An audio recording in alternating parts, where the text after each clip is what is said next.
Yhdessä kriisimaassa Espanjassa pankit ovat käyneet eloonjäämiskamppailua jo usean vuoden ajan. Pankkeja on yhdistetty ja konttoreita karsittu rajusti. 10 000 työntekijät ovat jo ilman työtä. Kukaan ei uskonut täällä Espanjassa, että kiinteistömarkkinat pysähtyisivät kuin seinään. Kukaan ei uskonut myöskään sitä, että maa tulisi tarvitsemaan EU:n tukea. Ei ennen tätä vuotta. Pankkisektorilla on tehty uudelleenjärjestelyjä paljon ja ennen kaikkea säästöpankkeja on fuusioitu.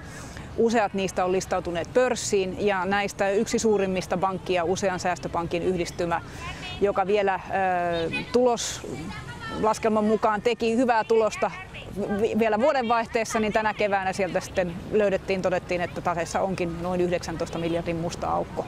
Pankkitoiminta on ollut Espanjassa perinteisesti hyvin paikallista ja ihmisläheistä. Se on kasvattanut konttoriverkkoa. Jossain vaiheessa olin sellaisessa pankissa töissä, joka oli esimerkiksi Suomen Sampo-pankkiin verrattuna taseelta katsoen aika lailla samankokoinen. Ero oli kuitenkin se, että Sampolla oli 125 konttoria, meillä oli 708 konttoria. Pankeista on saanut lähtöpassit nyt jo noin 30 000 työntekijää. Tästä suuresta muutoksesta kertoo muun muassa se, että vielä 2 vuotta sitten täällä Espanjassa oli 48 säästöpankkia. Nyt niistä on jäljellä vajaa puolet ja uudistukset jatkuvat. Pankilla on ollut Espanjassa perinteisesti myös sosiaalinen roolinsa. Tulosta on jaettu muun muassa vanhus- ja nuorisotyöhön. Jatkossa se on hankalampaa. Työttömyyden ollessa huippukorkealla tulevaisuus ei näytä ruusuiselta. Espanjalainen kääntääkin katseensa maan johtoon.